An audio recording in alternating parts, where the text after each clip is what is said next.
இன்றைக்கி டேட்டு வந்து February 22, 2025. நேற்று ரொம்ப நாளுக்கு அப்புறம் எனக்கு ஒரு வித்தியாசமான நாளாக இருந்துச்சு. எனக்கு வந்து அந்த டேவை டாக்குமெண்ட் பண்ணிடணும். நான் என்னென்ன யோசிச்சேனோ, எப்படி எப்படிலாம் அந்த நாள் இருந்துச்சோ அதெல்லாம் ஒரு வீடியோவாக டாக்குமெண்ட் பண்ணி அதை ரெக்கார்ட் பண்ணி வச்சுக்கணும்னு நினச்சேன். அதுதான் இந்த வீடியோ. எப்போல்லாம் நான் மோட்டிவேட்டடாக ஃபீல் பண்ணலையோ, எப்போல்லாம் என் கான்ஃபிடென்ஸ் அடி மட்டத்துக்கு இறங்கி கிடக்கோ, அப்போல்லாம் இந்த வீடியோ பார்த்துக்கணும் அப்படின்றதுக்காக தான் இந்த வீடியோவை நான் இப்போ ரெக்கார்ட் பண்ணி வைக்கிறேன். அதை ஒரு கதை மாதிரி சொல்கிறேன், இன்ட்ரெஸ்டடாக இருந்தால் கேளுங்க. என்னை பற்றியே நான் நினைக்கிற பெர்ஸ்பெக்டிவ் எப்படி மாறி இருக்கு அப்படின்றது தான் இந்த வீடியோவாக இருக்க போகுது. நான் நந்து, இது என் வாய்ஸ். நான் வந்து இப்போ ஒரு ஃப்ரீலான்ஸ் கான்டென்ட் ரைட்டர். 2 வருஷமாக ஃப்ரீலான்சராக தான் இருக்கேன். அதுக்கு முன்னாடி ஒரு ஃபுல் டைம் ஜாப் பார்த்துட்டு இருந்தேன். எனக்கு வந்து ஃப்ரெண்ட் சர்க்கிள் அப்படின்லாம் எனக்கு நிறைய பேர் கிடையாது, ரொம்ப கம்மி தான். அவங்களே நான் அடிக்கடி போய் பார்க்குற சூழல் இல்லை. வேறு ஊரில் இருக்காங்க, வேறு என்விரான்மெண்ட், வேறு ஃபேமிலிக்கு போயிட்டாங்க. அந்த மாதிரி இருக்கும்போது என்னால் அவங்கள அடிக்கடி போய் பார்த்து பேச முடியாது, அவங்க கூட டைம் ஸ்பெண்ட் பண்ண முடியாது. அப்படின்னும்போது ஒரு ஃப்ரீலான்சராக, அதுவும் சொந்த ஊரை விட்டு வேறு இடத்துல இருக்கிறது எனக்கு வந்து ரொம்ப ஸ்டார்டிங்கில் என்னால் இருந்துட முடியும் அப்படின்னு தான் எனக்கு இருந்துச்சு. எப்போயுமே சென்னை பெங்களூர் அந்த மாதிரிலாம் வந்துட்டு ஒரு கேங் ஃபார்ம் பண்ணுவாங்கள்ல, அந்த மாதிரி கேங் வந்து ஃபார்ம் பண்ண எனக்கு தெரியல. ஆஃபீஸில் இருந்த வரைக்கும் எல்லாருமே வந்து நல்லா பேசுவாங்க, பழகுவாங்க, வெளியே போவோம், ஃபன்னாக சூப்பராக தான் இருந்துச்சு. நான் காலேஜில் என்னென்னலாம் அனுபவிக்கலையோ அதை வந்து சென்னை வந்து ஒரு ஃப்ரெண்ட்ஸோட வெளியே போகிறது, சுற்றுறது, இந்த மாதிரிலாம் வந்து நான் சென்னையில் தான் அனுபவித்தேன். அதுக்கப்புறம் நான் ஃப்ரீலான்சர் ஆனதுலேருந்து நான் எப்படிலாம் மாறிட்டேன்னா, எனக்கு வந்து வேலை, பாடுறோம், வீடியோ எடுக்கிறோம், அதை எடிட் பண்ணுறோம், போஸ்ட் பண்ணுறோம். இதை விட்டால் ப்ரொஃபஷனுக்கு கண்டென்ட் ரைட்டிங் பண்ணிகிட்ருக்கேன், எழுதுகிறோம், அனுப்புகிறோம், அவங்க பேமெண்ட் பண்ணுறாங்க. இப்படியே தான் வாழ்க்கை போயிட்டுருக்கு. நான் சின்ன பிள்ளையிலேருந்தே நான் தனியாக இருந்து பழகிட்டேன். சரியா? எனக்கு இத்தனை வருஷமாக தனியாக இருக்கோன்னு தோணாதது இந்த ஒரு 3 மாதமாக எனக்கு ரொம்ப உனக்குன்னு எதுவுமே இல்லையா ஆனந்தனா, ஏன் இப்படி தனியாகவே இருக்க அப்படின்னு எனக்கு தோண ஆரம்பிச்சிருச்சு. எனக்கு மென்டல் ஹெல்த்து ரொம்ப வந்து பாதிக்க ஆரம்பிச்சிருச்சுன்னு தான் சொல்லணும். அதாவது என் கஷ்டத்தை நான் ஷேர் பண்ணிக்கணும், என் சந்தோஷத்தை ஷேர் பண்ணிக்கணும் அப்படிலாம் நான் நினைக்கல. டே டு டே லைஃப்பில் இப்படிலாம் இப்படி இருக்குது அப்படின்னு எனக்கு சொல்கிறதுக்கு கூட எனக்கு வந்து ஒரு ஃப்ரெண்ட் இல்லையோ அப்படின்னு எனக்கு தோணுச்சு. என்னால் வெளியே போயிட்டு யார்கிட்டையுமே பேச முடியல. சிம்பிளாக இப்போ ஏதோ ஒரு பப்ளிக் பிளேஸில் போயிட்டு இது என்ன, இல்லை இது எங்கே இருக்குது அப்படின்னு கேட்கக்கூட என்னால் முடியல. எனக்கு வந்து ஹியூமன் பீயிங்ஸோட கனெக்ஷனே அப்படியே விட்டு போன மாதிரி ஆயிடுச்சு. இது எவ்வளோ பேருக்கு ரிலேட் ஆகாது அப்படின்லாம் எனக்கு தெரியல. ஆனால் எனக்கு இப்படி தான் இருந்துச்சு. நம்ம லைஃப் வந்து நம்மளுக்கு கண்டென்ட்டாக இருக்கணும் அப்படின்ற மாதிரி நம்ம ஒரு கோலை வச்சு போகிறோம் அப்படின்னா கண்டிப்பாக நம்ம வந்து தனியாகவே இருந்து அதை பண்ணிட முடியாது. நம்மளுக்கு நிறைய மக்களோட சப்போர்ட் தேவை. அது நல்ல உள்ளங்களாக இருந்தாலும் சரி, நம்மளை வந்து இறக்கி விடணும்னு நினைக்கிற ஆளாக இருந்தாலும் சரி, அவங்களும் நம்ம வாழ்க்கையில் தேவை தான். ஆனால் என் வாழ்க்கையில் எதுவுமே இல்லாத மாதிரியே எனக்கு ஒரு ஃபீலிங் வந்துருச்சு. எனக்கு அது ஒரு மாதிரி பயத்தை கொடுக்க ஆரம்பிச்சிருச்சு. எனக்கு வந்து தொண்டை நடுங்குது.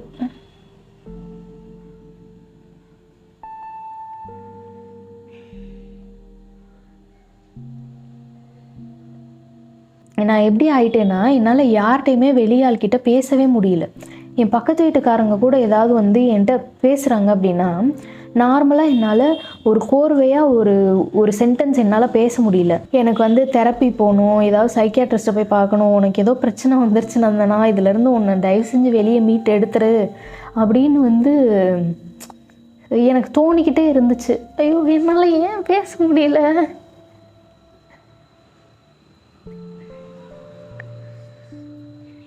ஐயோ என்ன நீ, ஐயோ சந்தோஷமான வீடியோவாக இருக்கும்னு நான் நினச்சேன். இது வந்து எனக்கு பெரிய பிரச்சனையாயிருச்சு. என்னால் வந்து யார்கிட்டையுமே வெளியாள்கிட்ட பேச முடியாமல் ரொம்ப ஒரு மாதிரி இந்த உலகத்துக்குள்ளே நான் மட்டும்தான் இருக்கேன், வேறு யாருமே வந்து இந்த உலகத்துக்குள்ளே இல்லை. நானே எனக்குன்னு ஒரு உலகத்தை உருவாக்கிக்கிட்டு அதுக்குள்ளேயே போய் பூட்டு போட்டு லாக் பண்ணிக்கிட்ட மாதிரி எனக்கு ஃபீல் ஆயிடுச்சு.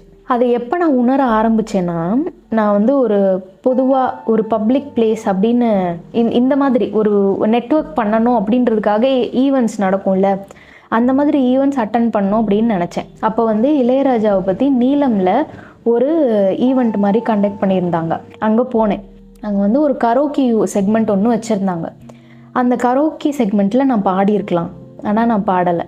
அந்த ஈவெண்ட்டில் விடுதலை சிகப்பு இருக்கார், தமிழ் பிரபா இருக்கார், நிறைய மியூசிஷியன்ஸ் அந்த இடத்துக்கு வந்திருக்காங்க, நிறைய சிங்கர்ஸ் வந்திருக்காங்க.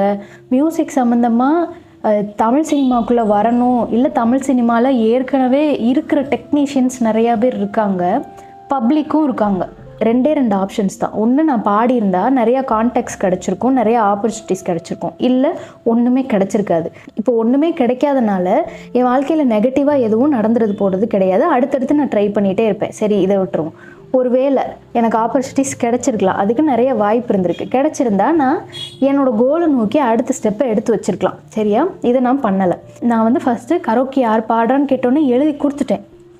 ஆனால் எனக்கு அந்த ஒரு 10 நிமிஷம் என்னால் அங்கே என்ன நடக்குது எதுவுமே என்னால் கவனிக்கவே முடியல. எனக்கு கை அப்படி நடுங்குது. நான் என்ன பண்ண போகிறேன் ஒரு ஆங்ஸைட்டி, அந்த மாதிரி அந்த ஆங்ஸைட்டியை நான் அன்றைக்கி ஃபீல் பண்ணேன். பப்ளிக் பிளேஸில் என்னால் ஒரு விஷயம் பண்ணவே முடியல. நான் ஒரு இன்விசிபிளாக இருக்கணும் அப்படின்னு தான் என் புத்தி எனக்கு உள்ளேருந்து ஒரு வாய்ஸ் கேட்டுகிட்டே இருக்குது.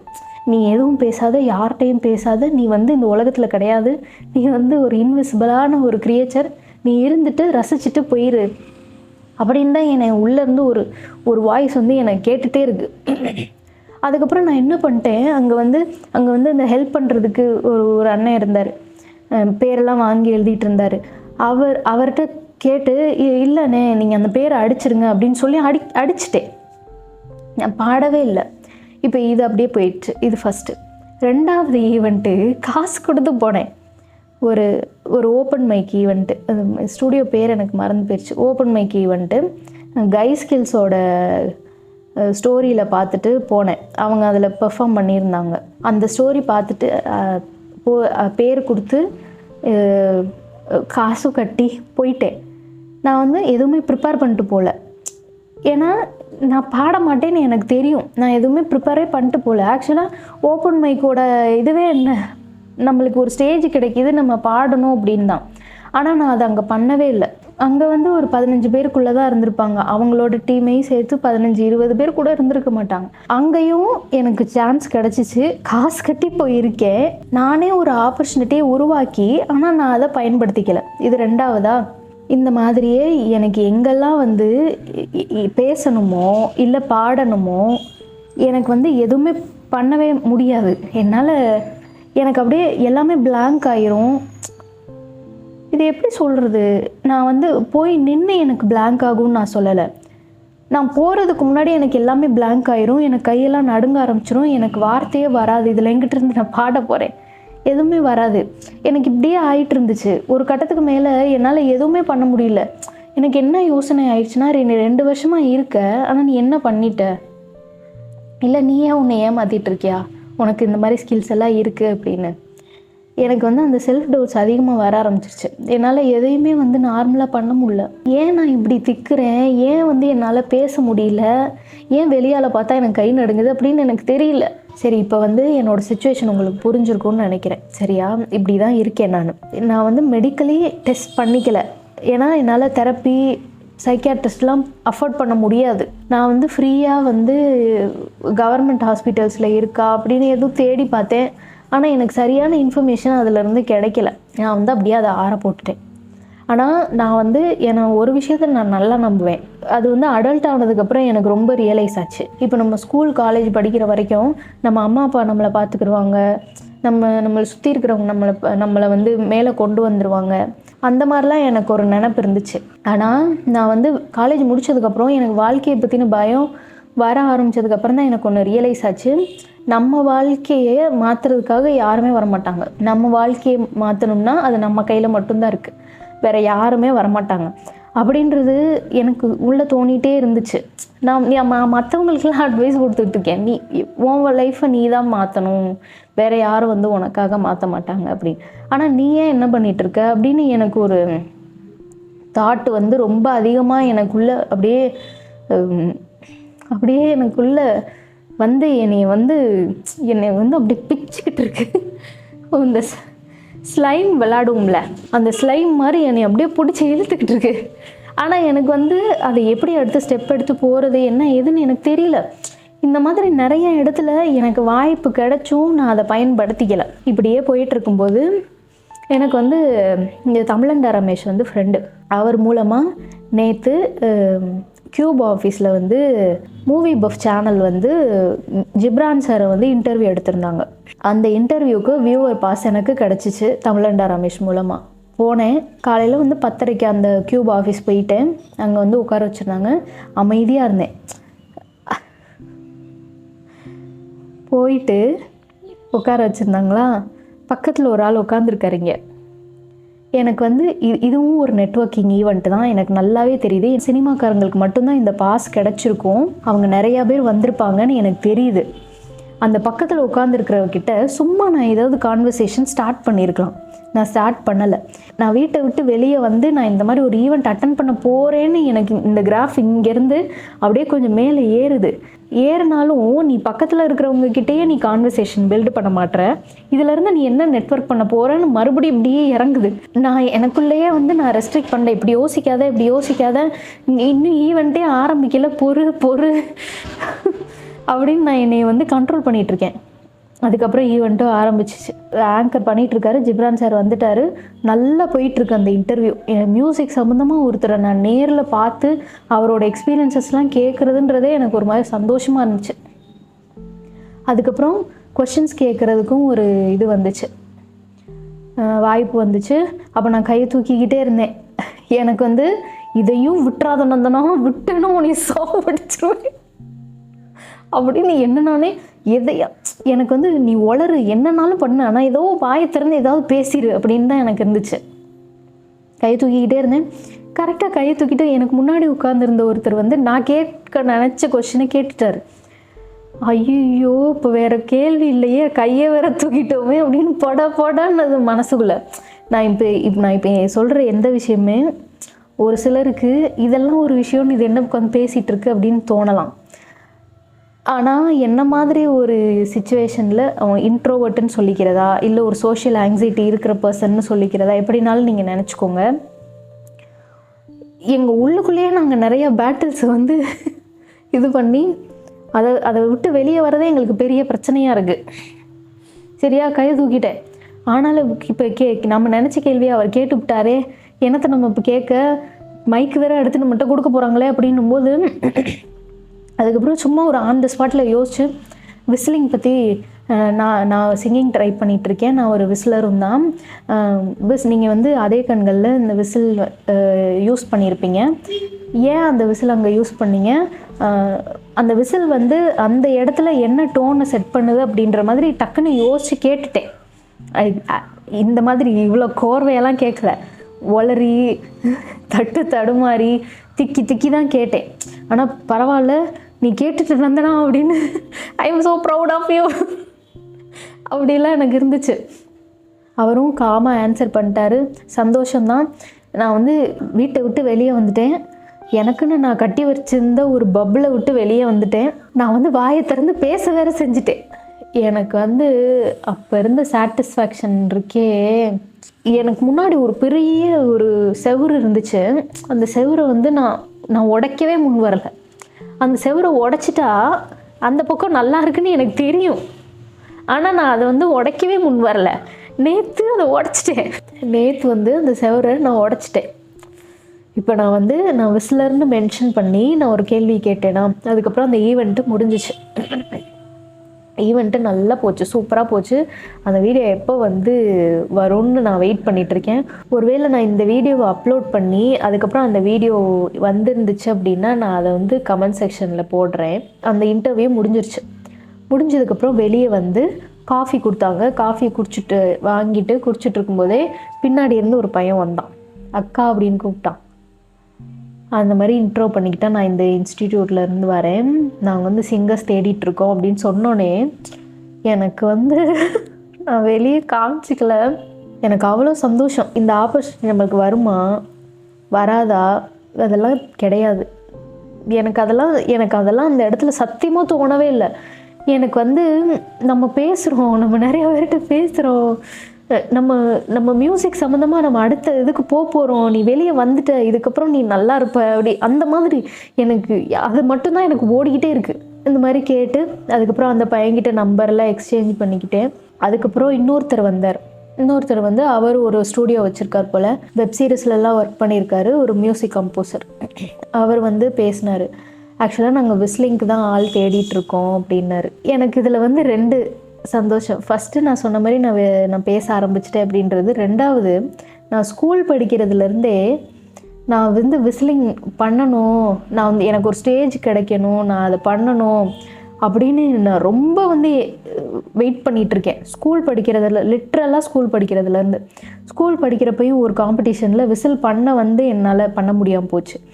அதுக்கப்புறம் ஒரு யூடியூப் சேனல்லையும் எடுத்தப்போ விசிலோடு தான் எடுத்தாங்க ஒரு கவர் சாங்கில். அதுக்கப்புறம் அதை தூக்கிட்டாங்க, அந்த பார்ட் வேணாம் அப்படின்னு தூக்கிட்டாங்க. ஏன்னா விசிலை வந்து யாருமே வேல்யூவே பண்ண மாட்டாங்க. இது என்ன சீட்டி அடிக்கிறது என்ன பெரிய விஷயமா அப்படின்ற மாதிரி யோசிச்சுக்குவாங்க. அதை தூக்கி போட்டாங்க. அதுக்கப்புறம் என்னோடய ப்ரொஃபைல்லையுமே நான் வந்து விசில் போஸ்ட் பண்ண வந்தால் ரெஸ்பான்ஸ் இருக்காது. சுற்றி இருக்கிறவங்க எல்லாருமே எனக்கு தெரிஞ்சவங்க தெரியாதவங்க, அவங்க வந்து இதை வந்து ஒரு ஸ்கில்லாகவே பார்க்க மாட்டாங்க, இதை வந்து அப்படிதான் பார்ப்பாங்க. எனக்கு அதில் வந்து நம்மளை ஒருத்தர் வந்து அப்ரோச் பண்ணுறாங்களே அப்படின்னும் போதே எனக்கு ரொம்ப சந்தோஷமாக இருந்துச்சு. அதுக்கப்புறம் நானும் இந்த மாதிரி நான் கண்டென்ட் க்ரியேட் பண்ணிக்கிறேன், இன்ட்ரோ ஆகிக்கிட்டோம் மியூச்சுவலாக. அதுக்கப்புறம் அடுத்த வாரம் மீட் பண்ணலாம் அப்படின்லாம் பேசிக்கிட்டோம். இதுதான் நடந்துச்சு. அதுக்கப்புறம் பெசன்ட் நகர் போனோம், நானும் அவங்களும். அவங்களோட யூடியூப் சேனலுக்கு 2 வீடியோ எடுக்கலாம் பெசன்ட் நகரில் அப்படின்னு நினச்சி வச்சுருந்தோம். அதனால் என்ன பண்ணோம், பெசன்ட் நகர் போயிட்டு அங்கே ஒரு டீ கடையில் உட்காந்துட்டு யூடியூப் ஸ்கிரிப்ட் வந்து சும்மா நோட்ஸ் மாதிரி எழுதி வச்சுக்கிட்டோம், எந்தெந்த இதெல்லாம் டிஸ்கஸ் பண்ணலாம் அப்படின்னு நோட்ஸ் மாதிரி எடுத்து வச்சுக்கிட்டோம். அதுக்கப்புறம் ரொம்ப தேடி அலைஞ்சோம். எங்கேயுமே வந்து உட்காந்து ஷூட் பண்ணுற மாதிரி இடம் கிடைக்கல. நின்று ஷூட் பண்ணலானாலும் நிறையா பிரச்சனைகள். அவங்க ஹைட்டாக இருந்தாங்க, நான் ரொம்ப குட்டியாக இருந்தேன், ஃப்ரேமுக்கு பார்க்க செட் ஆகாது அப்படின்னு நிறைய இடத்துல தேடிட்டு இருந்தோம், இடமே கிடைக்கல. அதுக்கப்புறம் கலாக்ஷேத்ரா போனோம், அங்கேயும் வந்து சரியான இடம் கிடைக்கல. அதுக்கப்புறம் ஒருத்தவங்க வீட்டுக்கு போயிட்டு, அவங்களோட ஃப்ரெண்டு வீட்டுக்கு போயிட்டு அப்படியே வெளியவே உட்காந்து 2 ஒரு வீடியோவாக வரப்போதா தெரில, வீடியோ எடுத்து முடிச்சிட்டோம். அந்த வீடியோலையுமே நான் வந்து ரொம்ப கோர்வையெல்லாம் பேசலை. என் வீடியோவில் பேசுகிறதே நான் எவ்வளோ திக்கி பேசுகிறேன் அப்படின்னு உங்களுக்கு தெரியுது. அங்கேயும் நான் திக்கி தான் பேசினேன். ஆனால் ஒரு அளவுக்கு பேசி முடிச்சிட்டோம். எப்படி அந்த அவுட்புட் வரப்போகுது அப்படின்னு எனக்கு தெரில. எல்லாத்தையும் முடிச்சுட்டு வீட்டுக்கு வந்து நான் அன்றைக்கி நாளை யோசித்து பார்க்கும்போது, நீ வெளியே வந்துட்ட நந்தனா, நீ வெளியே வந்துட்ட. ஐயோ, ஆக்சுவலாக இந்த ஈவெண்ட்டில் போயிட்டு பேசுகிறதுக்கு எனக்கு ஒரு மீட்டப்பும் வந்து ஹெல்ப் பண்ணுச்சு. இதுக்கு முன்னாடி ஒரு வாரம் முன்னாடி ஒர்க் சம்மந்தமாக, கான்டென்ட் ரைட்டிங் சம்மந்தமாக, இன்ஸ்டாகிராம் ரீல்ஸ் ஸ்கிரிப்ட்ஸ்லாம் எழுதி தருவேன்னா அந்த ஒர்க் சம்மந்தமாக ஒரு மீட்டிங் நடந்துச்சு. அதுக்கு போய் வெளியே பார்த்துட்டு அவங்க கூட பேசி, எடிட்டரும் அந்த ஃபவுண்டரும் வந்திருந்தாங்க, அவங்க கூட பேசி இன்ட்ராக்ட் பண்ணுறதுல எனக்கு கொஞ்சம் நம்பிக்கை வந்துச்சு. அப்படியே இங்கேருந்து இங்கே போச்சு. அதுக்கப்புறம் இந்த ஈவெண்ட்டில் போயிட்டு பழகி நீ பேச ஆரம்பிக்கிற, நீ வெளியே வர ஆரம்பிக்கிறன்னு தெரிஞ்சதே எனக்கு இங்கேருந்து இங்கே போயிடுச்சு. எனக்கு ரொம்ப நான் சந்தோஷமாக இருக்கேன் தெரியுமா. இந்த மோட்டிவேஷன் கம்ஸ் ஃப்ரம் வித்தின் அப்படின்னு சொல்லுவாங்கள்ல, எனக்கு அந்த வித்தின்லேருந்து ரொம்ப நாள் கழித்து எனக்கு மோட்டிவேஷன் வந்திருக்கோ அப்படின்னு எனக்கு ஒரு ஃபீல் வருது. கான்ஃபிடென்ஸ் கிடைக்கிது. நீ தோற்று போயிட மாட்டேன் நந்தனா, நீ விழுந்துட மாட்டேன் நந்தனா, நீ ஃபெயிலியர்ஸை மட்டுமே பார்க்க மாட்டேன் நந்தனா, நீயும் க்ரோ ஆவ அப்படின்ற எனக்கு ஒரு கான்ஃபிடென்ஸ் வந்த மாதிரி இருக்குது. வெளியே போய் இன்னும் நிறையா பேர்கிட்ட பேசணும், நிறையா பேர்கிட்ட இருந்து கற்றுக்கணும். அசிங்கப்பட்டாலும் பரவாயில்ல, ஆனால் எனக்கு வெளியே போயிட்டு பேசணும், இந்த 4 பேர்கிட்ட பேசி பழகு அப்படின்னு சொல்லுவாங்கள்ல, எனக்கு புதுசாக நிறையா பேர்கிட்ட பேசி பழகணும் அப்படின்லாம் ஆசை வந்திருக்கு. இனிமேவாச்சும் நிறைய நெட்வொர்க்கிங் ஈவெண்ட்ஸ் போகணும், திக்காமல் திணறாமல் பேசி பழகணும். அதுக்கு வந்து எனக்கு இந்த யூடியூப் சேனல் ரொம்ப வந்து ஹெல்ப்ஃபுல்லாக இருக்கும்னு நினைக்கிறேன். புதுசாக நிறைய வார்த்தைகள் கற்றுக்கணும், இதெல்லாம் பண்ணணும்.